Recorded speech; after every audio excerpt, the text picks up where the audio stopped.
What is up, guys? Welcome back to another episode of the Jedi In Exile, where today we have an absolute banger of an episode for you. We have a very special guest. We've got Mark, otherwise known as Splitscreen, who has his very own YouTube channel based all around Star Wars gaming, news within the Star Wars game world, all of that great stuff. So today we're going to be finding out a little bit more about him and his love of Star Wars and what he thinks about the franchise currently. So sit back, grab yourself a glass of blue or green milk, and let's jump right in.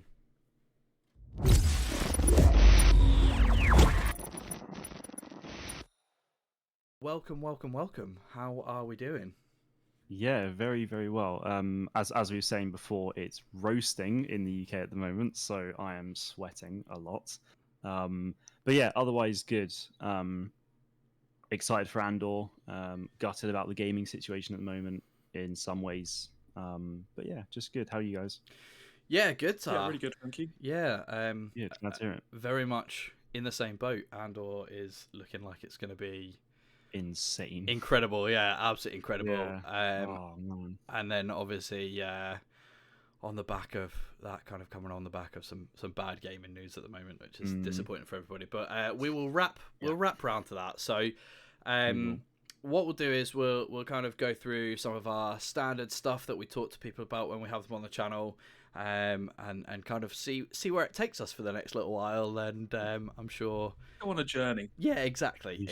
Go on a journey. So I guess talk to us a little bit about kind of what kind of intrigued you about Star Wars? What got you involved in Star Wars in the first place? Well, straight up, my parents. So, like my mum always has this story that she went and watched it on the beach, like A New Hope. She watched it on the beach in Naples at like an American air base because my granddad was in the RAF and whatnot. So, she watched it there. My dad went and watched it with a school friend, and he'd go to the same cinema every time to watch every new release of Star Wars. So they've always been Star Wars fans ever since it came out, you know. So they originally got me into it. So from the age of like 4 or even earlier, I've been watching it. So yeah, that's how I got into Star Wars basically, and it's just ever since then just been addicted to it. Really. I think that tends to be like quite a similar theme with people of I guess kind of our generation, is that it tends to be like a Nobody so far has said they've watched it on a beach in Naples. So I feel no. That is quite unique. It's quite a bit of a rogue shout. That is unique. Yeah. Oh, I like it. I love it. Yeah, it is cool. No, yeah, for definite. But I think that tends to be the story, right? It's like parental influences, people that maybe witnessed it like first time round, that then kind of pass that on down and lead on the next generation. So yeah, absolutely. I think at the moment I think that's always going to be the case, though. Like with other franchises as well, it's like if you have parents that were into it, then you're more likely going to get into it as well. I think like with the MCU, it's a bit different because that's actually a lot more new, but like people still would have read the comics and stuff as a kid and then got their children into it, I guess. But yeah, I think with Star Wars, obviously it's such an old franchise now, with that's obviously having all this new content being pumped into it, so there's going to be something for everyone, and there's also just loads of content to come aimed at different generations, really. I mean, you've got a kids show next year coming out in spring called Young Jedi Adventures, which even if you're not into Star Wars, if there's a parents not into Star Wars but they have their kids on Disney Plus, then they could watch it and they'll get into it and stuff. So I think Disney have really actually cool done that really, really well. That we've spoke about this before on the podcast, and I speak about to friends who aren't necessarily massive Star Wars fans, but Disney have done really well in it's not just lightsabers now. It's not just it's not just all about the Jedi and the religion of the Jedi, and especially with Andor is going to be, I think, proof of that. Rogue One did that really, really well. That we've said that was like that was a war movie set within the Star Wars universe rather than a Star Wars film. So I think Disney, that is actually something that I will say is a big plus. Disney have like branched out, so it is not just lightsabers and sword fights all the time. Yeah, I think like I love the Jedi and the Sith and whatnot, but I love the diversity that they've got going on with the products that they're releasing, because like the Mandalorian, like it's very clear that the Mandalorian is like essentially setting up the sequel trilogy in a sense with the whole Palpatine stuff, but like the Mandalorian focuses on bounty hunting and well, originally it did, and now obviously like Grogu came into it, and they've sort of gone in a weird, interesting way. But then you've got like the Book of Boba Fett that's very much just sort of crime syndicate leader, and looking after Mos Espa, and Kenobi obviously again like that had that original, like what I really liked about Kenobi is it was new stuff, but it felt like the prequels in a sense. Like it really bridged the gap between the prequels and the originals so nicely. Yeah. Which is obviously something completely different to what the Mandalorian's done post original trilogy, but yeah, they're just doing loads of different things, which I really like, and I I think think the content is so good because, like you say, it's new content, but you still feel like the Mandalorian and the Book of Boba Fett felt like it really feels like original trilogy era. yeah, Like, no, and it I know does. that's kind of hard for me to explain, but you see like It's Tatooine. it's It's not familiar, right? prequel Tatooine. Yeah. Yeah, it's just so like it's like they drop just enough drops the subtlety of obviously we love Boba Fett as a character, so but it's just new content. Like Yeah, it's hard to explain that it's new and it's so old. new, but it's really familiar. Like it's got all of this. It's got just the general essence of Star Wars just put into this new content. It's like you got a mixing bowl and you're just adding in like Yeah. the vanilla extract. It's just Star Wars original trilogy, just dropping Yeah. in here and there. It's just it is really cool, and I just really hope they can keep that up. So What has I'm been sure they will. your, just while we're on the subject of Disney, what has been the series or the content you've enjoyed the most since Disney have kind of taken over Star Wars? That is a great question. I think as a general thing, like obviously I'm a big gamer, but I'd say the TV shows for me in general, like as a generic thing, TV shows what I've enjoyed the most because it's longer than a film. It comes out more regularly than the films. Yeah. I There's think they've just done more that to enjoy with strategically. that. I think Yeah, we've spoke about this before as well, that it seems like after Solo had a bit of a flop at the box office, Disney have gone Mhm. in the direction of going with TV. And I think that this is what helps, that they choose directors and producers who are into Star Wars, who are fans. And yeah, so they want to have more content and they want to be able to do these stories justice. And Mhm. something like Kenobi that was planned as like, a 2.5 hour feature movie, you yeah, wouldn't have been able to get in the right amount of content to make the story, like, because Kenobi started off fairly slow. yeah, I think we can all agree that, but it needed those foundations to then have him come back and be, the badass Jedi yeah. Master that he was at the end. That's the So thing. I think a lot of things need that. If you're gonna do a trilogy of films, it's fine to like get it. Like I think the sequel trilogies, in terms of its pacing, was well, I thought it was okay, but like the Rise of Skywalker, I loved it, but it's just like the first half of the film felt very quick, and then it sort of like towards the end, it sort of like mellowed out a bit, and it was really solid. But I mean that's a whole other conversation. we'll move on But to yeah, that, don't like worry. yeah, it's just oh, that's what I was gonna say. Yeah, I just think the pacing of things is so much better. Like I think Solo as a general story was really good.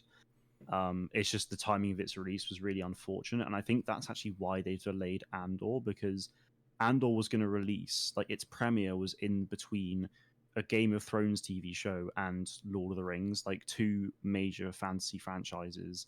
And it's like with Solo, they released it in between Deadpool 2 and Avengers Endgame. Like that, I mean, it wasn't just the release time for Solo that was the problem, obviously, but like it no doubt played a key part. And I think and I've with and I've TV, yeah, it's a uh, bit different with TV, I but you think want to, I think there was a huge thing with Solo as well, that it was like the right film at the wrong time, yeah, as in that at that point in time, people were crying out for Ewan McGregor, people were crying out for Kenobi, and when we're talking about all these like background stories and origin stories, yeah, people wanted different content. As much as people love Han Solo, everybody was saying, "But we want Kenobi," and that was at the time when Ewan McGregor had done interviews saying, "I've not been asked to go on Star mhm, Wars, like I've not been asked to come back," and it was almost like he was teasing the producers, saying, "Well, the yeah, ball's in your court. You've just got to yeah, ask me." I And so the mhm, fans, I think, jumped on that, and I think the fans gave the Star Wars, Kathleen Kennedy and all the producers, I think they gave her and them a lot of flack, and I think Solo would be really well received if it came out now, I because I also think Yeah. people are a bit more open-minded. I also Mhm. would love to kind of see what the difference would be if Solo was released now, again, as rather than being released at the cinema as like a Disney Plus. It's a Um, Dave Filoni but masterpiece. well, no, but so the same movie but released on that platform. The only reason I say that is I feel like things have moved so much now that content that the content that they're releasing is much more accessible. You've got to Yeah. think that a Disney Plus membership is what, like $7.99 a month, $8.99. I don't know the exact figure. $7.99. Whereas a cinema ticket is more than that for an adult to go. So if you're gonna go take a family out to go and see it, you're talking considerable more amount of money than Yeah. somebody who's probably already got the Disney Plus subscription, and Yeah. therefore putting a new piece of content out. It's really easy to get excited about it, and then also kind of have that week on week drop. If you think about the way that the sequel trilogy was dropped, it was a movie and then a big break, and then a movie and then a big break. And so as fans, it's difficult to get excited, and it's really easy to spend that time looking back and criticizing, and actually therefore get less excited about what's coming out than Yeah. a week on week release of some episodes where you do all of the waiting up front, and then it's really small periods in between. And I think Yeah. they've definitely kind of bought into that, the way that they're releasing the content at the moment. The fact that we're going to get like a 3-episode premiere of Andor is absolutely Awesome. ridiculous. Well, they changed the Kenobi. They changed the Kenobi premiere, didn't they? That was going to be airing on that first Wednesday, and they moved it to the Friday and gave us 2 because that was going to clash with something from the MCU. Well, Miss Marvel released June 8th, so a couple weeks after Kenobi started. Yeah, there was something that was releasing on that But- Wednesday that was going to clash with, which was on Disney, that was going to clash, and that's the reason why, because that was going to be on that Wednesday. And obviously Disney know what they're doing. They don't want to compete against themselves. Yeah, Like, that's pretty stupid to do that. it's not ideal. But I do think. Sorry, yeah, go on. no, go on. No, I was just gonna say back to the whole like if they, I just think it would be really interesting if they sort of re-release like let's pretend Solo didn't release, and then if they released it straight on Disney Plus, how it would be received. Because if you look at Prey, the new Predator film that came out, I've not actually seen it yet, but I'm pretty sure it's been hugely successful, and that's not come to cinemas. It's literally just on Disney Plus, or if you're in the US, Hulu and stuff. But it's been incredibly successful, and that's a film that went straight to streaming. And I feel like if Solo did that now, it would be huge as well. Because if you look at Disney Plus statistics, they've got over 100 million subscribers. So and then obviously they're paying like £8 a month. But like there's that Disney many have created so many individual new subscriptions. fans, haven't they? Because if you've got the Yeah. Disney Plus, it's like Netflix. I would have never seen the amount of crime documentaries if I didn't have Netflix. Because, Yeah, but it's just there. You see the trailer, don't you, for it, and you think, oh, Yeah. I'll tune into that. give that a Whereas watch. I think going to the cinema, you don't just. I mean, a lot of people won't just say, oh, we'll just go to cinema and see a random film. You go Well, in to that's- see something yeah. specific. Whereas Disney, it's Mhm. like, well, we've got a spare hour or half an hour. Let's watch an episode of something. And Yeah. that's where I think Disney have probably created a lot more Star Wars fans who are enjoying the newer content. Well, just look at just look at the impact Grogu has had. Like there are so many people, especially like girls in the UK, who are addicted to Grogu, but like they're not really Star Wars fans, but they love Grogu to death. And you see in Primark, there's just constant Grogu merch and Yeah. stuff, and it's just like, I wonder why Disney but did like, that. yeah, well, that's the thing. It's like there's so much he's such a marketable character, and that's introduced so many people to the franchise. And like they'll see the Mandalorian, they'll see Grogu, and he's like, "Oh, that's cute. I really like this. I'm gonna go and watch everything else." And I think just the layout of Disney Plus is really smart as well, because you've got like the 5 tiles. You've got like Disney, Pixar, Star Wars, Marvel, National Geographic, and Star. Right, so like they're always front and center. There's always something there. So it's just like you could be a Marvel fan but not really like Star Wars, and then you see a new Star Wars thing, you get interested, and you're like, okay, I'll give that a go. Why not? And I just think that as a platform, like they've done such a good job, and like with the release scheduling that they're doing, it's also just really solid, and I think it's really helped Star Wars become like obviously it was like the biggest franchise in the world anyway, but now it's just constantly growing so much more, Yeah, and it's that's gone to a why new level. it really You has. can And see like why Disney literally paid $5 billion for the franchise, because they have actually taken it to another level. yeah, yeah, exactly. I mean they almost made that money back just from the sequel trilogy, to be fair to them. And then you've got Rogue One and Solo. I don't know, Solo didn't do particularly well, but like they made all that money back after 5 films, and now they're But there's investing that many hundreds of fans, they will just millions. make money, won't they? Because people will Yeah, watch it and people will hmm buy all the stuff. yeah, exactly. I've got a really important question. This Go is for probably it. the most important question of your life. Oh God. Yeah, no pressure. What? Yeah, no pressure at all. Favorite Star Wars movie? Go. Revenge of the Sith. Oh No yes. hesitation. No You can hesitation. stay on. You can stay I've on. got a clone trooper on my top, boys. I love it. Love it. Okay. Oh, No, yeah, love it. that was an absolutely brilliant answer, Matt. I'm done now. Finished. Podcast done. No, I think Oh.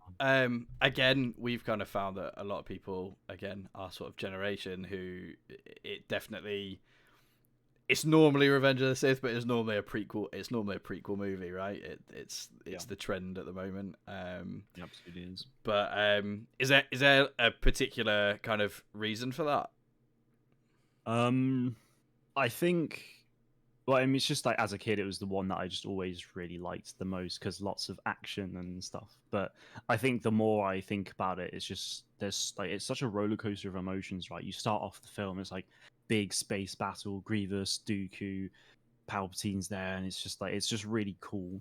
But then you get later on in the film, and there's all this emotion and like heartache and stuff with Anakin and Obi-Wan, and it's just like it really, and Order 66, of course, Rip Plo Koon, my boy.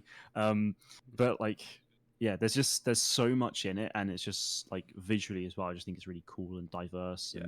and clone troopers. I love clone troopers. So I think we've kind of talked a lot about the fact that for us, kind of the prequels were the first ones that were released cinematically within our lifetimes, and therefore really enjoyed it. But I think you're in good company saying Revenge of the Sith, because we've pretty much described it as close to a perfect Star Wars movie as something can get. So it's a juggernaut. It's really strange though, isn't it? Because on paper, you know what's going to happen.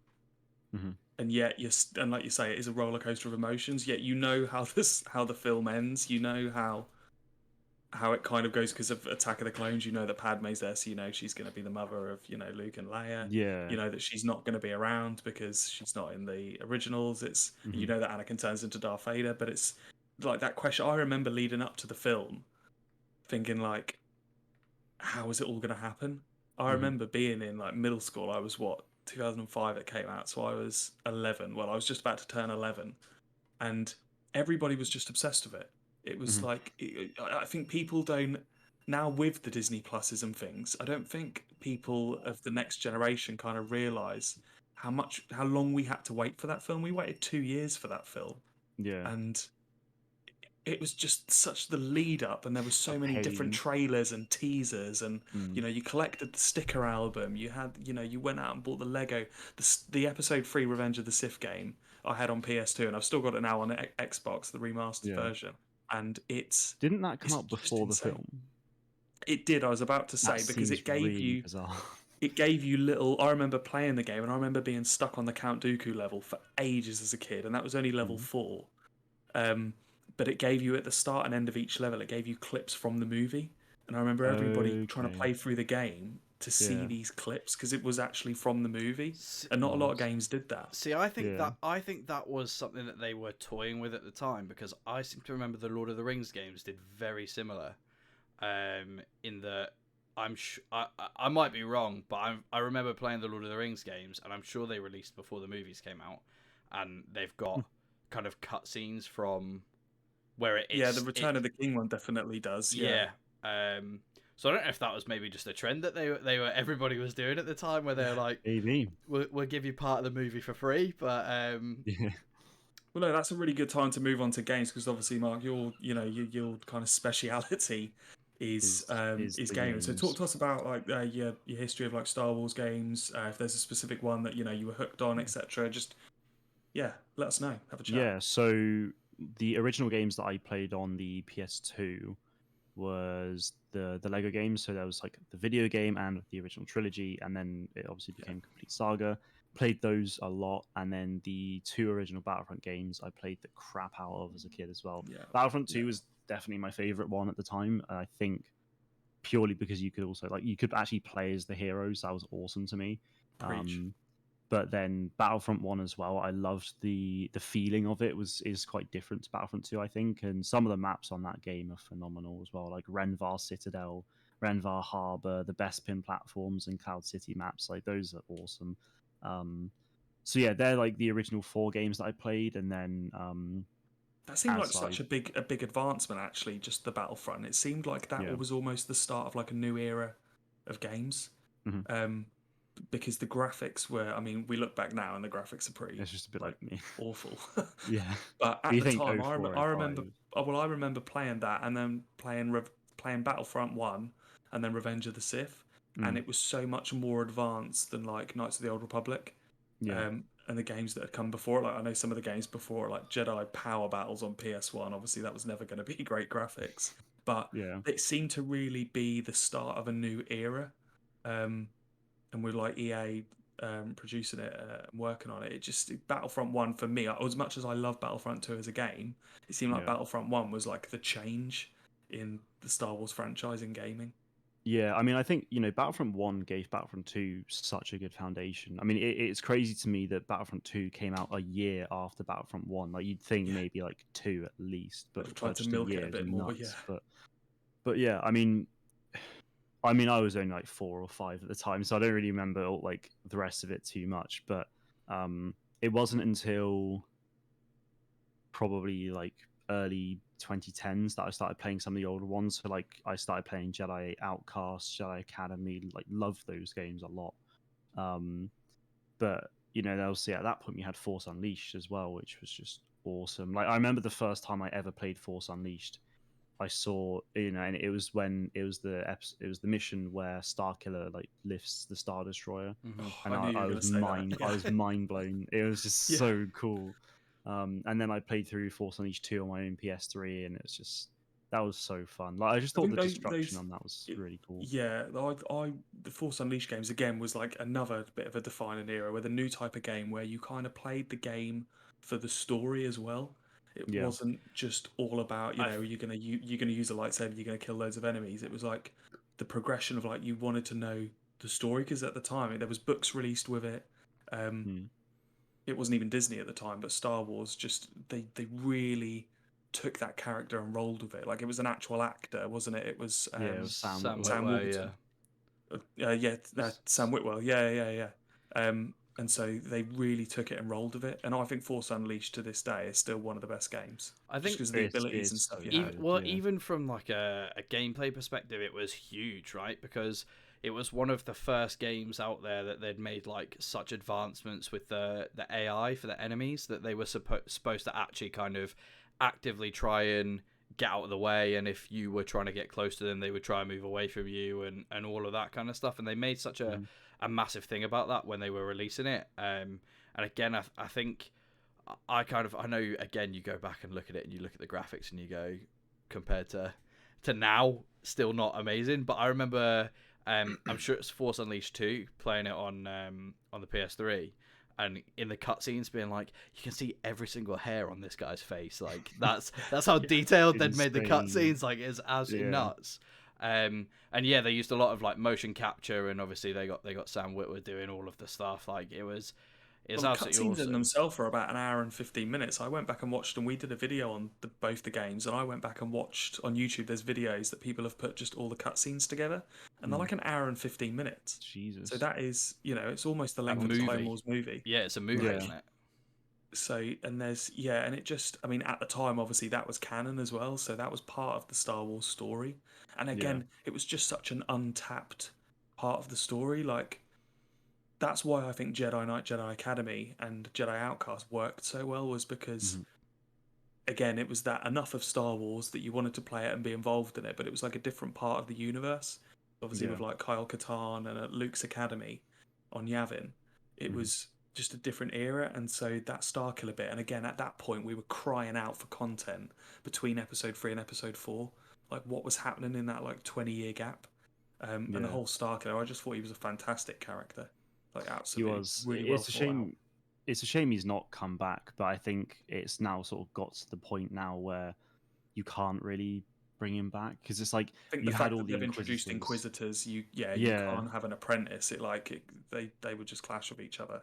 yeah. Well, I mean, I think Dave Filoni was toying with the idea of bringing him as an Inquisitor, but if he was like Grand Inquisitor, I think that would have worked really well.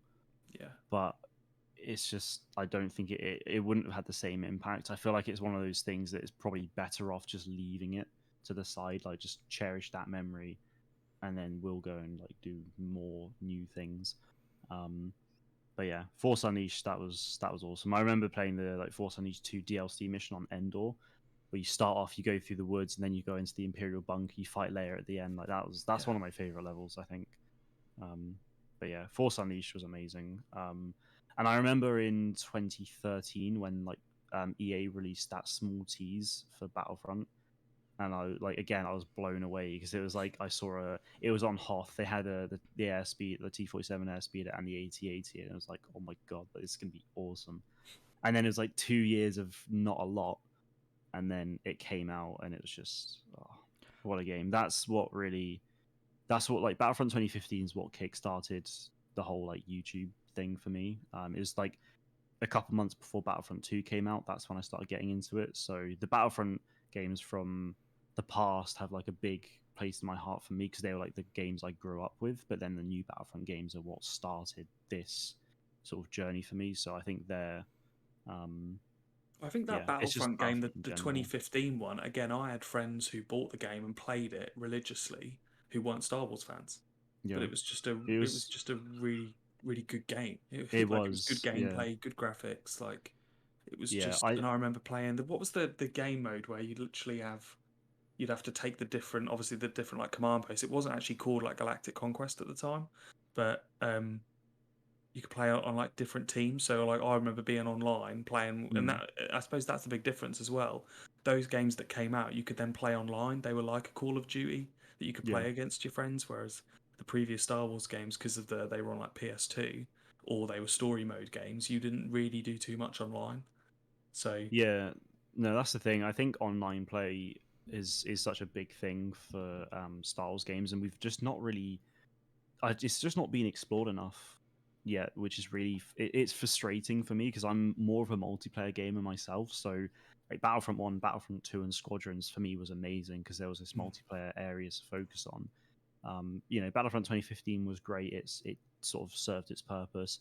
Battlefront 2 came out and obviously it had a rocky start, but then they brought it back incredibly well, and you know, it was amazing. It could still very easily be getting content to this day. I think yeah, I think if everybody they were just kicked off willing. about the pay to win, didn't they?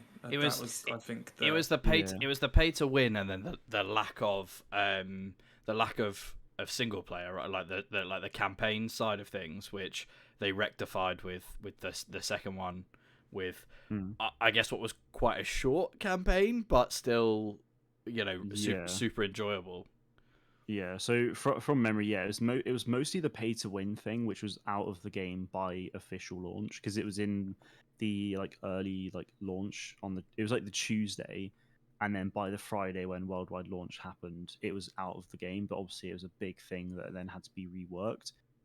People didn't like I think some people just didn't like the campaign, but also mm. um, I liked the campaign, but the only criticism I have is it was branded as an Imperial story but very quickly became a rebellion story.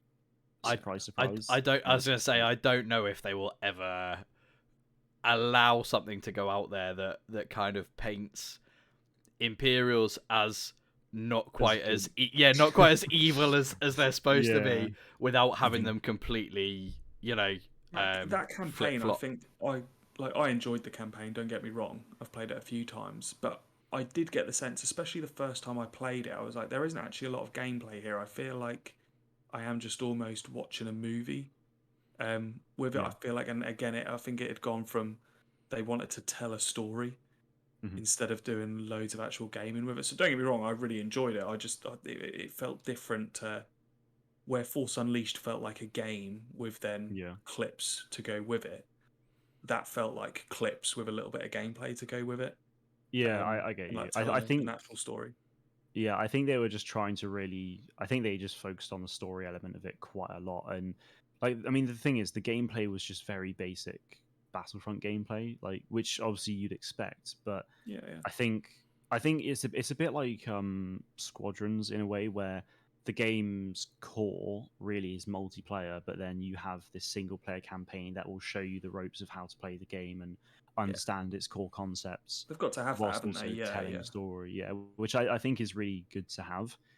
Squadrons is a bit of a different story though because it's such a small game. It's like 14 campaign missions, but then only 2 game modes in the multiplayer. But again, like the campaign takes you through every single ship type and building a ship loadout and everything like that. Tell it like teaching you how to fly and everything, and then you can go into the multiplayer and you can just absolutely kick ass doing 360s and everything else. You I know, really, I it's really insane. enjoyed some of the mechanics in Squadrons. In that, I thought it would have been really easy, knowing kind of what we've talked about in regards to slapping Star Wars on something and immediately having an audience for it, because there are fans out Yeah. there that will pretty much buy anything, which Mhm. I pretty much proudly put myself in that category. is charged. But it was really nice to see them kind of actually think about some more of the mechanics, like the whole kind of moving your power around from shields to weapons to engines, Yeah. like, which again is kind of, I don't know whether that is somebody who's gone, we need to add something to this to make it feel more like we've thought about it as a standalone game, or whether that's somebody who's gone, oh, whenever you watch a Star Wars movie or experience some Star Wars content, they're always talking about like diverting power here and doing this and doing that, and why don't we make that an aspect of the game? But I really enjoyed Squadrons. I'll be honest, I didn't finish the campaign. I actually really enjoyed, like you, I was kind of more on the multiplayer Multiplayer side of that's fair. things. But I thought that was again a great step in the right direction, and it just kind of shows you the kind of thing that they could do now if they were to release another game similar to Battlefront. In that, if you took kind of some of the mechanics and the way that Squadrons was built and put that into a game like Battlefront, you could essentially have both aspects of that in one game without needing to have here is a Star Wars flight simulator game, and here is a third person shooter type game. Yeah, that's fair. I'd say the Squadrons campaign's worth finishing because it's a good Star Wars story. But yeah, I mean, I think the controls in Battlefront 2 and Squadrons are pretty similar in that, like, you know, changing your speed, like rotating the ship and everything. It's just more the power management's really unique, and I think if you brought that into a Battlefront game, it would make it a bit more difficult because with Battlefront, it's much more of like an arcade shooter rather than like that sort of more simulation side of things. So, yeah, I think trying to balance that would be quite difficult. But yeah, I mean, I think Squadrons is one of the best games that has ever been released for Star Wars. To be honest, like it's not my favorite one by any means, but it's just I just think the core concepts of the game are just so good. Like the work that went into it was amazing, and I'm gutted for it because it didn't get the support it deserved. Because like, you know, it released as a small game with the 2 multiplayer modes, but I feel like it could have very easily gone and got more content, which it did. Like it had 2 updates worth of content, and that went and showed that they could have easily done more.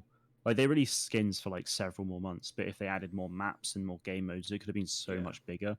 I think they almost So owned I'm up glad that it for it. wasn't like a game they were going to get behind, because from memory, it was cheaper than a normal PS4 game when it came It out. was, yeah, It it was was like almost £40, I think. it was almost like they said, we don't really feel like it's worth the standard kind of 50-55 price. We'll sell Mhm. it at 40/45, like, and that to me is almost like, because it went down to £30 in like supermarkets really quickly, and Yeah. that again, that kind of showed to me it was almost like they didn't put a lot of effort into it. Like, don't get me wrong, Yeah. I enjoyed the game. It felt to me like a bit of like a Sunday evening type of game. I'm bored for half an hour. I'll Just kind of flick it chill on. I'm not and obsessed with it, but it's just a Mhm. nice game to kind of get through. Yeah, Um, that's fair. and that was the kind of game, and there's nothing wrong with that. I enjoyed it, but it's not something that I'd go back to constantly, like I would do with maybe like a Force Unleashed or certainly a Battlefront 2. Yeah, that's fair. I mean, I'm very much in the same boat in that, like, I wouldn't, I don't play it regularly now at the moment. I've not played it in months now, I think, because there's no operations like seasons coming out and stuff anymore.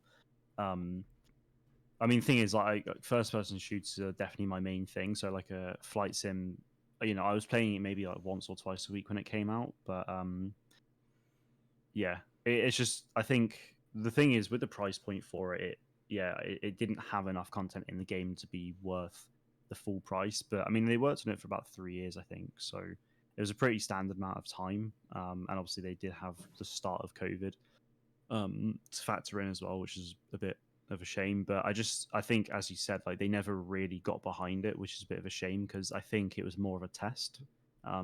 Like, the way I see it is a bit like Battlefront 2015 in that it was more, they focused, like, Battlefront 2015 was just original trilogy. They were using it as a bit of a test to see the gauge reactions, see what they can do. Definitely. And then Battlefront 2 came out. It was all 3 eras. They focused more into it. Yeah. It went on for 2.5 years, got loads of content and stuff. And that's what I really want from Squadrons. Like, if they got a sequel to it, I'd want like a campaign, probably a similar size to what Squadrons got. More than maybe another 1 or 2 multiplayer modes, but then have it in all eras. Because it just, like, imagine being able to customize your own battle droid and clone pilot and have stuff in the sequels with the different starfighters and stuff. I just think that would be amazing. And there's so much they could do with it, but they just need to get behind it, because, I mean, they should. Like, Squadrons outsold expectations massively, I think. So the potential's definitely there for it, that's for sure. Awesome. What's your favourite map on Battlefront 2? Favorite map? Ooh.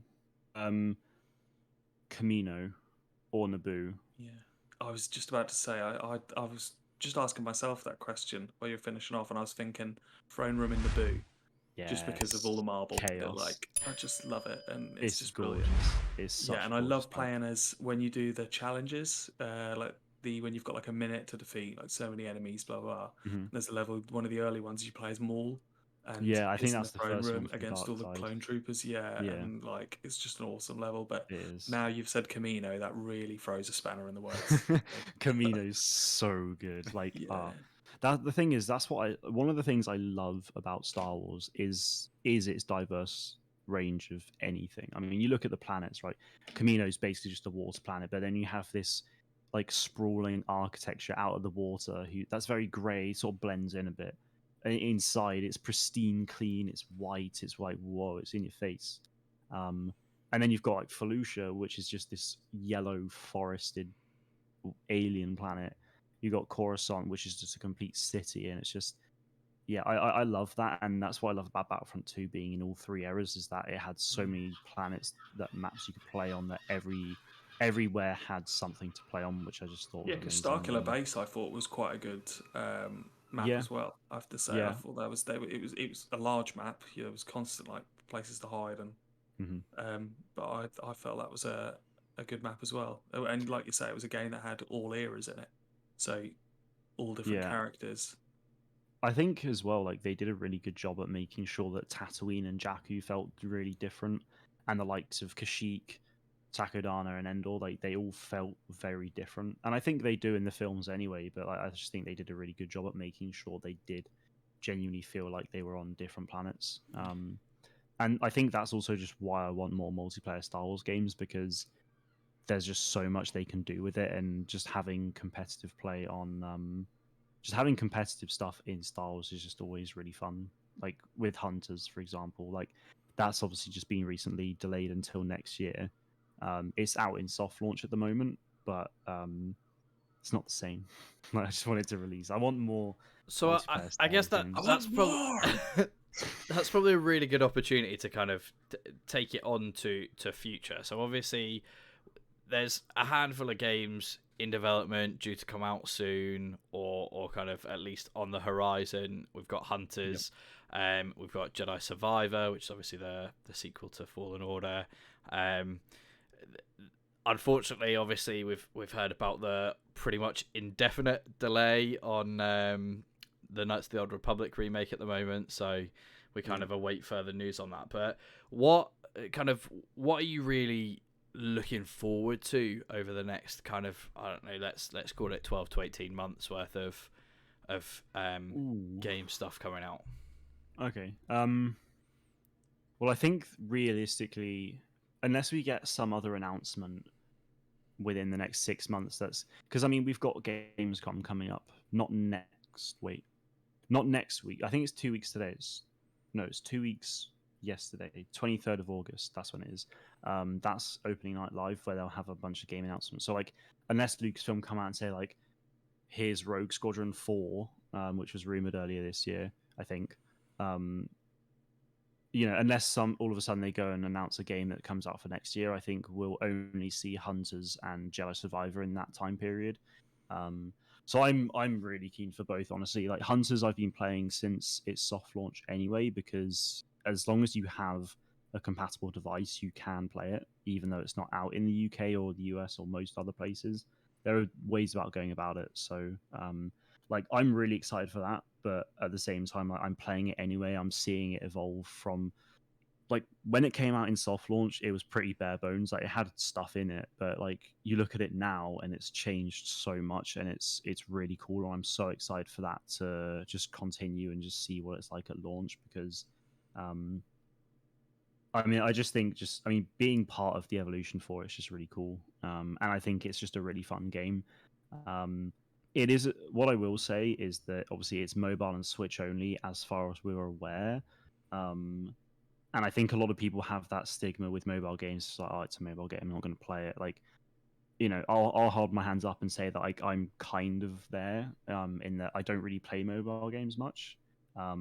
Especially, if it's like a first-person shooter, I'd much rather play it on a PS5 or something. I have the controller in my hand and just play it, rather than a little screen. But Hunters is like, I'm playing it on my phone now, and it actually is a lot of fun to play. So I like, whenever it launches, I'd highly recommend anyone giving it a go. But that'll probably be a while away. As for Jedi Survivor, I'm so keen for that. Yeah, I loved Fallen Order a lot, and I just really want them to. And again, I feel like Fallen Order was a bit like Squadrons potentially, and a bit like Battlefront 2015 in that it wasn't the biggest of games, but it was definitely a test for EA, and just be like, this is what we can do now. Let's gauge the reception for it, see what people like and don't like about it, and then in a second game we'll make it even bigger and better. And I hope that's what's going to happen with Jedi Survivor next year. It's looking likely to release in the first sort of 4 months of next year at least, though. So, yeah, that's pretty soon. So I'm very keen for that. I'm going to bet on a May the 4th release date. May the 4th. Ooh. Heard it here first, folks. Heard it here first. What day is that, actually? Interesting. If it's midweek. Yeah, it's midweek. It's a Thursday. That's not a bad shout. Yeah, that's Tuesday that's and Friday are potential. typical Yeah. release days, but yeah. I'm super excited. I think again, like Fallen Order was such a kind of typical Disney approach to Star Wars, in that they didn't just have this game as a standalone entity and it had nothing to do with anything else. They did the whole kind of, we're going to have some Inquisitors, so we're going to tie it in. Spoiler alert for anybody that hasn't played it. Obviously, you get the Vader bit at the end, but also everything they did with the merchandising and with kind of the stuff with the lightsaber customization, linking in with the lightsaber building that you could do in real life at Disney World. All of that kind of stuff just really, for me, epitomized the Disney approach to content that's coming out. And I actually, they get a lot of stick for it, right? Because they get a lot of stick for trying to just make as much money as they can, and fan service for just having characters in games or in content for the sake of having them in there. But I actually really like it as an approach, because to me it kind of shows that they've actually sat down and thought about something, rather than just going, we're going to make a role-playing game. Okay, someone go off and do that. Like, they've actually sat down and gone, what do we want to do with this? How do we want it to link? I think Yeah. they've done it, that they've really linked everything in, like kind of just to expand on what you were saying a minute ago, that Disney are clever in that to really understand, like, take for instance, you see Cad Bane come in the Book of Boba Fett. If you've only seen live action Star Wars, you're like, who's this guy? So it Mhm. makes you, or you almost need to go back and watch the Clone Wars. From you've seen the Inquisitors in Kenobi, you have to go and either play Fallen Order or you have to go and watch Rebels to understand the kind of background of these characters. Disney, Yeah. when you kind of delve into one section of Star Wars, they're planting people, characters, bits in there that you almost need to go and watch other Disney content to understand. And I just think that's really clever that someone like a Cad Bane, like I say real Star Wars fans, I didn't mean that. Cut that bit. The people who have watched all, like your diehard Star Wars Hardcore, fans, yeah, who have watched hardcore everything, fans. Yeah. they will have seen Cad Bane walk in on the desert and been like the Leonardo DiCaprio, like that. Yeah. It was Whereas, like for people who have just watched, the movie, say, it'd be like, who's this guy? who dat? And Yeah. it then makes them want to, when they hear people say, oh yeah, he's in like the Clone Wars, he's such a big character, Mhm. that people might go back and watch it. So I think Disney are really clever with that, how Yeah. they're taking the medium of movies, feature-length movies, TV shows, and now gaming, and it's all part of the same And universe. it's even to the point. So we've literally just both finished reading Brotherhood, and Oh, yeah.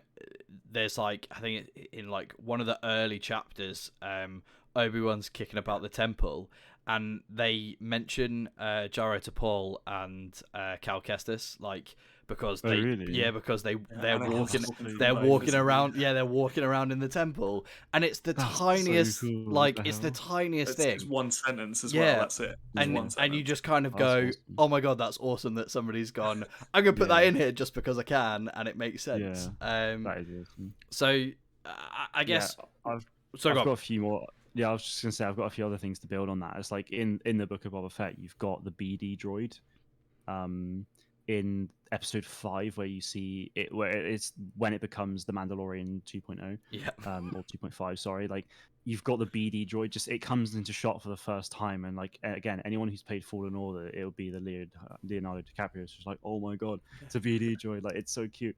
They've got that side of things, but like Kenobi is the biggest thing they've done with this. I mean, if you look at well, Jedi Fallen Order, Fortress Inquisitorius, you go there, you explore it as Cal, you fight Vader and the second sister there, and then you go and see it in Kenobi in like a few episodes. Again, like, it's mental. Like, that whole thing, the whole like connection that they're having with all of the different mediums is incredible, and that's what I love about Star Wars more than anything else. I think that's what really, like, that's like the cherry on the cake for me, is that like, you've got comics, novels, films, games, TV shows, all just combined into one big universe. And I just think, like, it just goes into such a big audience. Like, people might love comics and books, but they might hate film and TV. But because of these comics and books, there's something for them to enjoy if they really want to. And I just really like that approach that they've got.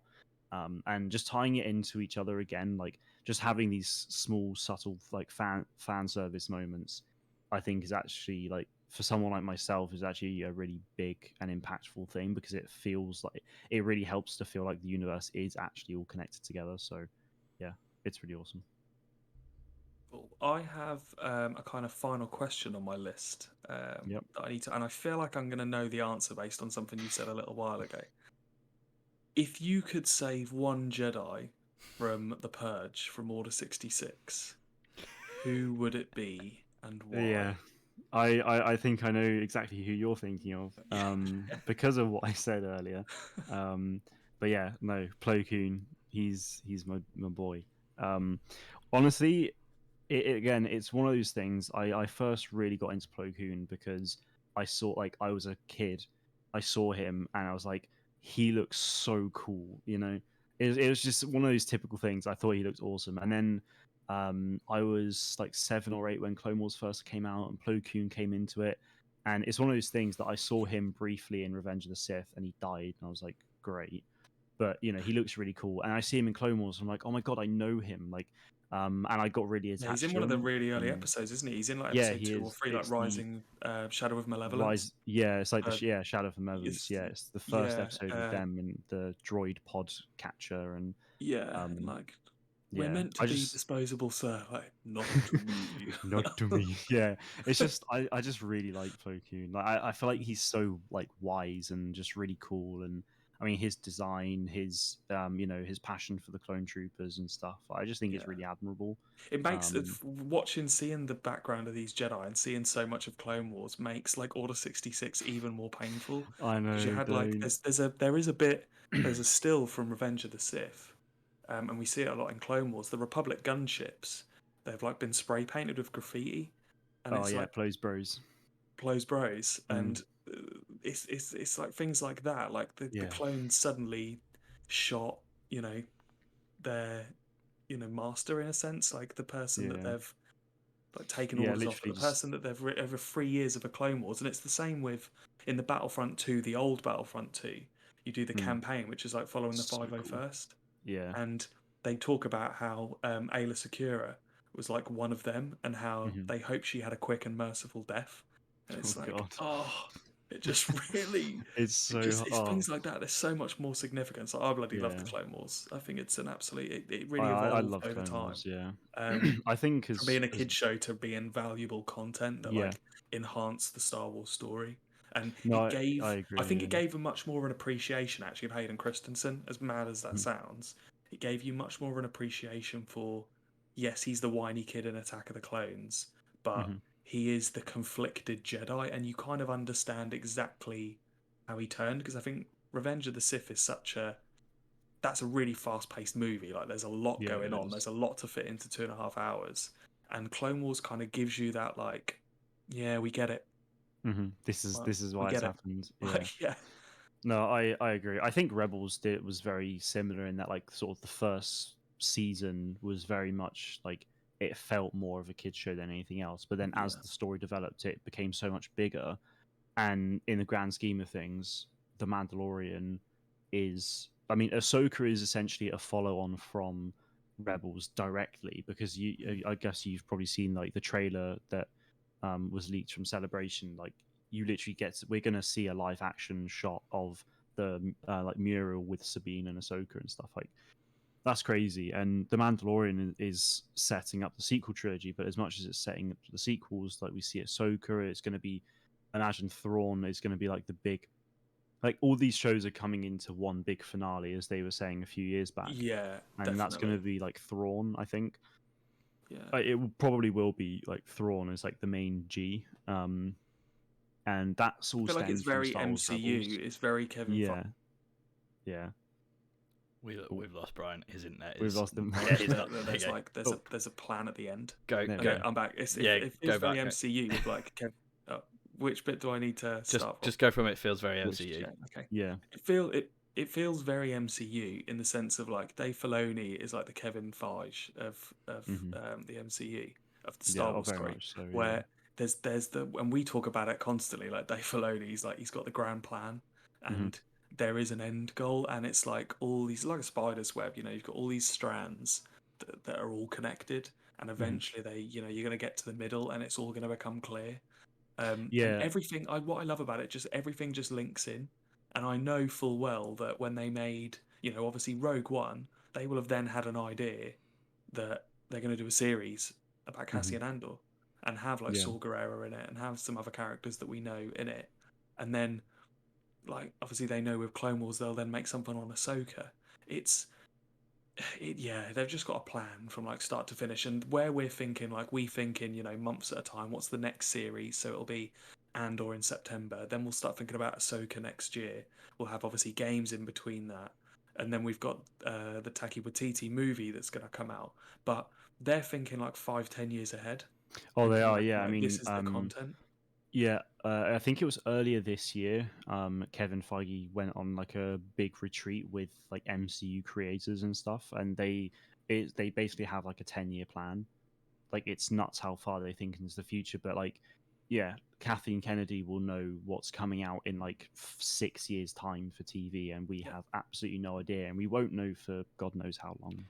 So do you know what? And That leads me perfectly into what's probably my biggest question, which is of everything that's not been announced, because there's been announcements about some potential games that are coming out, right? There's tons of unnamed projects in development for games and other media as well. Of everything, it doesn't have to be games related, but everything. What is the ideal thing that you would love to see them release in the next kind of 5 to 6 years? Like the perfect piece of content for you. I think take a second to think about it, but yeah, I mean, there's one thing I really want to see. It's not like the perfect thing, but I really want to see like a General Grievous origin series where it's like him as like a genuine like Kalish warrior being like a badass, and then like Dooku approaches him and then he becomes a cyborg. I think that would be really interesting to see. But I wouldn't expect it. But like, I think the main like perfect thing for me, honestly, would be a game that's basically GTA but Star Wars. I think that would be amazing. Like, have this like canon story with a group of like bad people doing bad things, but then have like GTA Online have an online where you create your own character. You can buy your own ships and speeders. You can go on planets. You can do contracts and missions. And just GTA but Star Wars for me is like my ideal game right now, and I'm kind of somewhat hoping Ubisoft do. I mean, Ubisoft's open world game is pretty much going to be The Division but Star Wars. I think that's probably the way it's going to go, which I think is going to be awesome. But I really want to see. It doesn't have to be Rockstar, but like I'd love to see a Star Wars GTA sort of thing. That'd be cool. I think something like that would be awesome. Like I think Star Wars thrives on role playing, right? Like that absolutely. is something that they do so well, purely because there is so much lore out there that they can feed off, but also almost an unlimited direction that you could take it in building a completely standalone story on an unknown or a known planet, and just kind of go, this all makes sense over here, and it doesn't need to have any bearing on anything else other than maybe like a couple of throwaway references, but you can build something that just makes sense no matter how someone wants to kind of play through it and do it. And yeah, exactly. And I think Star Wars Eclipse is going to be really interesting from Quantic Dream, because they've already confirmed that they're going to have like multiple pathways with that. Like you'll be able to play as multiple characters, but you'll choose what happens. So you'll have that role playing element where you get to lead the story into these different alleyways. It will be canon though, so like there will no doubt be like a definitive path, like a canon path. But at the end of the day, if you want to kill off a character instead of a different person because you hate them, then so be it, I guess. The trailer for that's quite cool. We did a watch along with that, didn't we, Matt? With that trailer, and that was, I have to say, I mean, they obviously know what they're doing with these trailers, don't they? With like the teasers. But well, I mean, they just look incredible. Yeah, so that trailer for Eclipse was created by like a 3D like CGI company themselves. So it's not necessarily. I mean, it will have like elements of the story and stuff, but it's very much one of those things. It's just to get people hyped, isn't it? That's it's to get people excited, but I think it's also a recruitment drive as well, because Quantic Dream, I guess I don't know if you guys know, has obviously been under fire a lot. Yeah.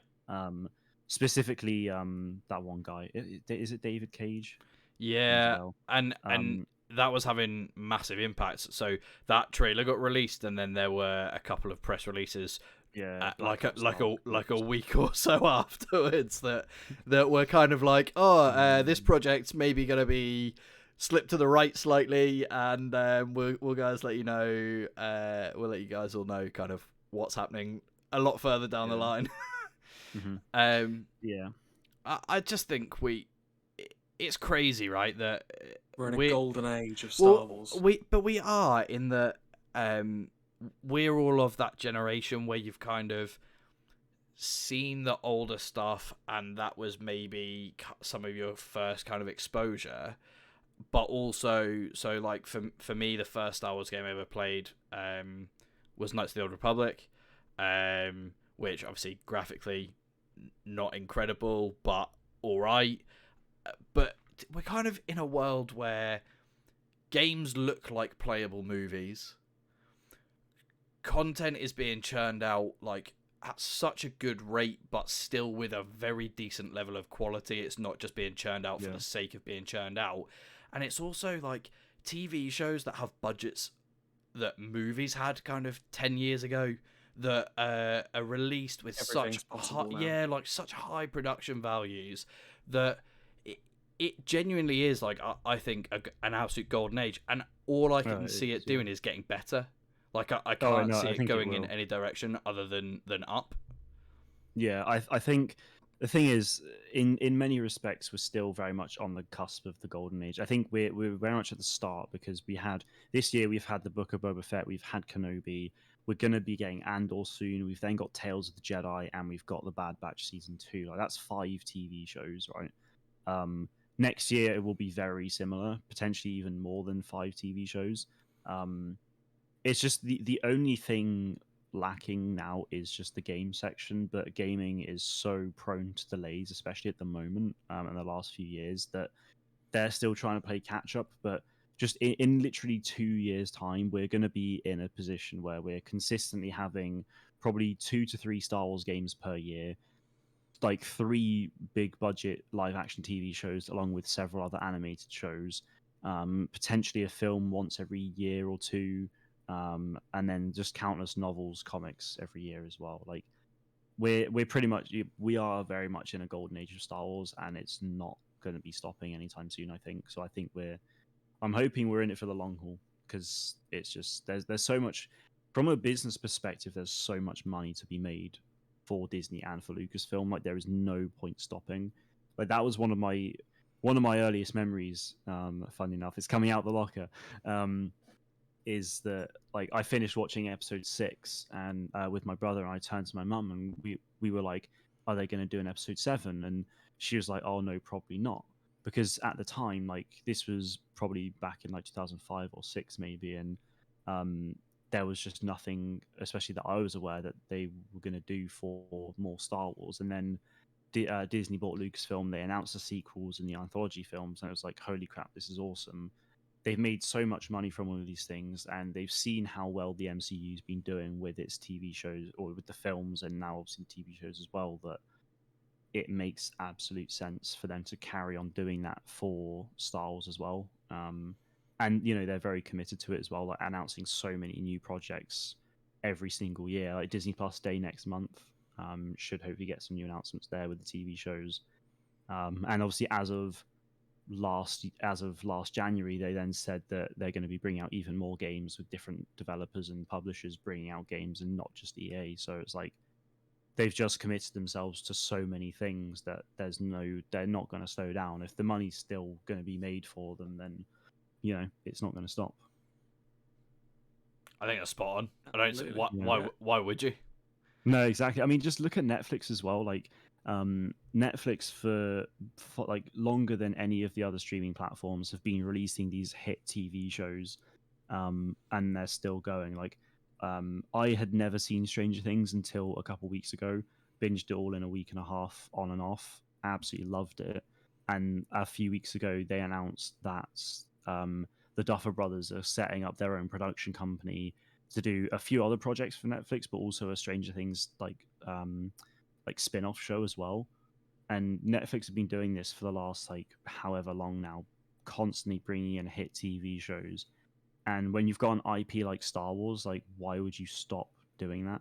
I think there's just so much that they can explore with it, right? Like, yeah, the fact is that the Skywalker saga, and everything that kind of comes in between is like the tiniest snapshot in the Star Wars universe.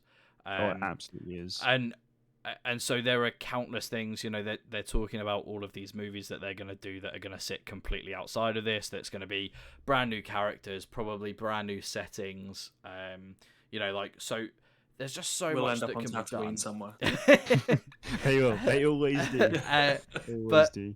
I think that is the exciting thing about this, is that you know, it's been 40 odd years, Yeah.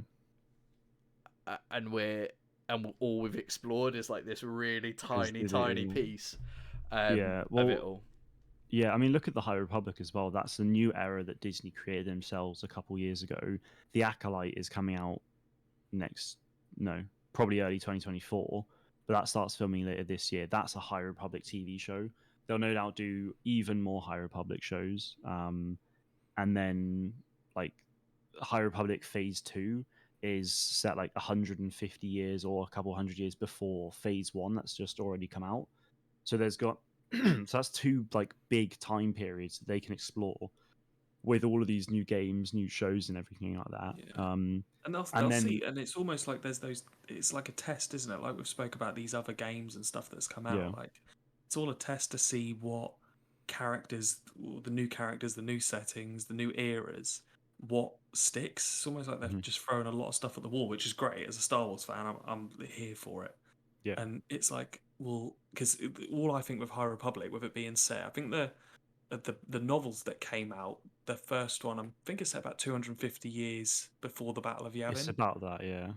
So, and you're thinking, like, in my head, as soon as I heard they were being released, I was like, Yoda. Like, he's the only person from, like, the prequels that could potentially be, well, and Yaddle, who could potentially be, like, in that era. So I'm like, oh, I wonder, like, what's going on at that point in time. So yeah, you've got the likes of Yarl Poof as well, which is pretty cool.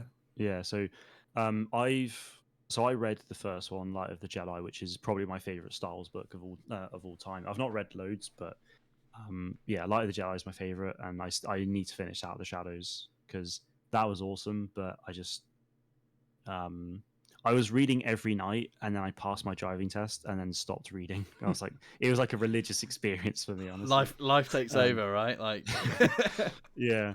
But yeah, I need to get back into it. But just, I really like that they're expanding into their own things. I really want them to go back to like the old Republic times and do TV shows on like KOTOR and the SWTOR era, because there's so much juicy stuff. Like, look, like the trailers for SWTOR, for example, like when Malgus and the Sith like destroy the temple and stuff.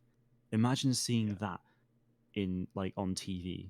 Like that would just be that would be amazing. Like I massive. think it's incredible. Sith and We Jedi could have battles. like the whole Bane era as well, Mm-hmm. like the fall of the Sith into like Yeah. the rule of two. Like there's obviously there's so much to be explored in that era. I feel like we're not going to see too much of that because Disney, I think, almost want to create their own new like what you remember about Disney Star Wars.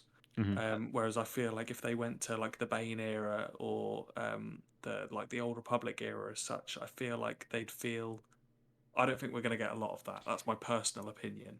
Because I feel like people will associate that with the old Star Wars, the Lucasfilm. We've Star kind of Wars. said it before, haven't we? That what we've kind of seen from Disney is that they take a lot of stuff from the Legends universe and use it as kind of inspiration, is probably the best way to describe it, where they kind of so Thrawn was like a massive character within Legends, and they've basically taken all of the great stuff about Thrawn and then gone, let's introduce him in a slightly new way and kind of put our own spin on him and the way that that's going to work.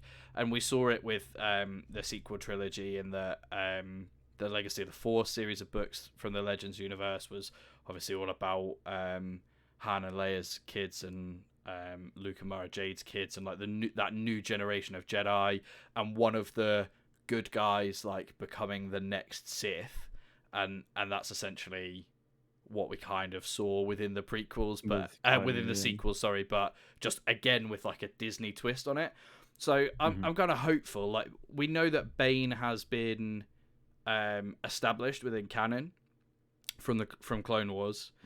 So and obviously they left that so light touch. It was like that's who it is, but that's pretty much all we're gonna say.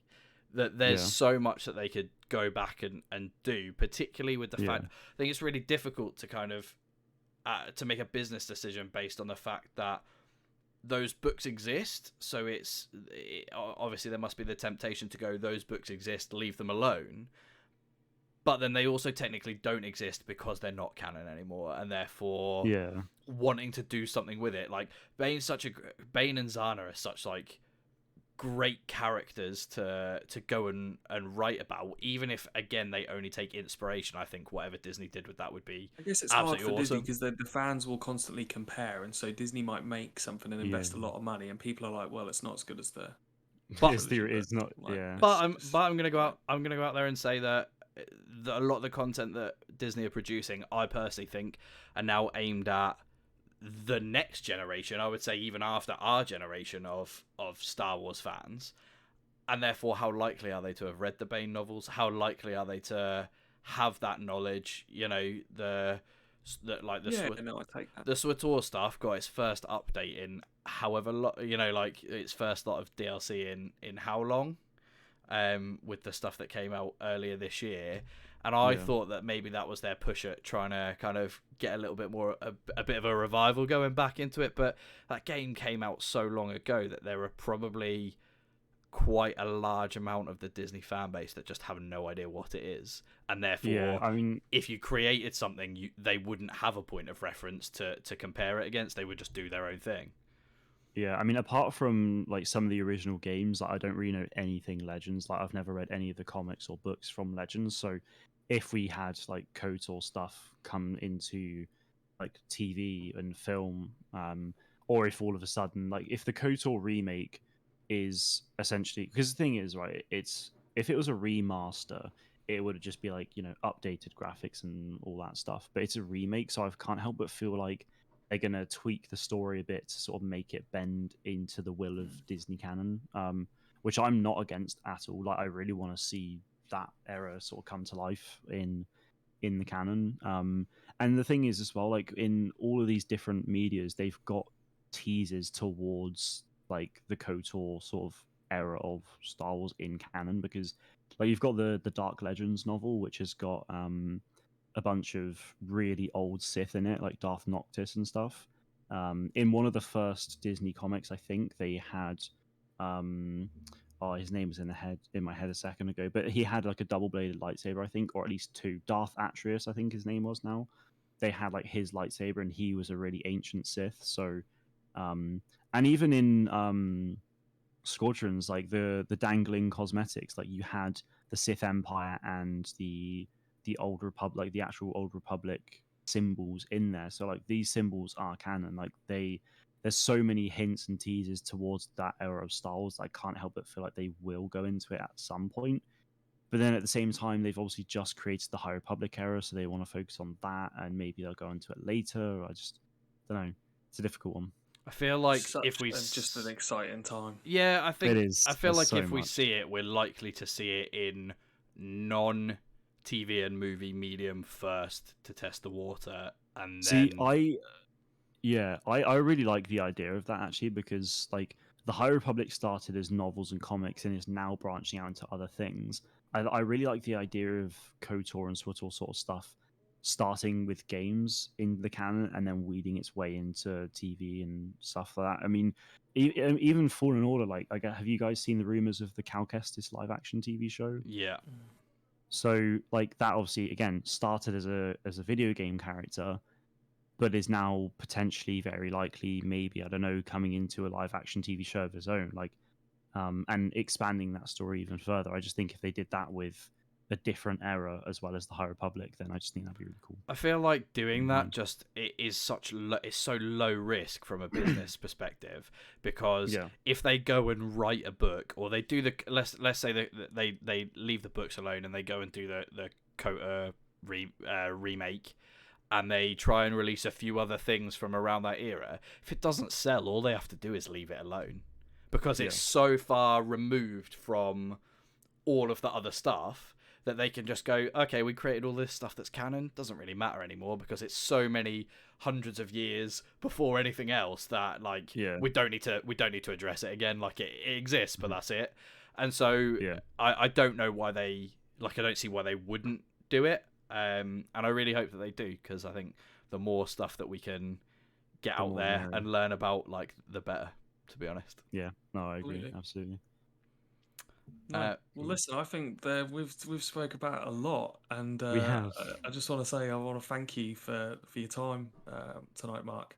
Yeah, no, it's Um, right. Appreciate you having me on. no, I haven't done a Star Wars podcast in ages, and I just love just talking Star Wars. Just I could do it all day, honestly. I mean, I pretty and much me do and Matt. anyway. But So before we came on to film, we were both like, "Yeah, we'll probably be able to stretch this to like 20 minutes, half an hour."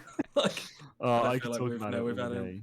we've had a really good chat, and we'd like to Yeah, get you it's on been again. awesome. That Yeah, I'm I'd gonna love to say be it. on again. Honestly, I love it. It's no, it's cool. So, guys, I hope you've enjoyed what we've done with Mark. Again, huge thanks for coming on. We're going to Always drop appreciate Mark's it. socials in the description Yep. of the video, and so make sure you like, subscribe, and obviously make sure you like and subscribe to the Jedi in Exile. So, thank you for watching, everybody, and we will see you again next time. May the force be with you all.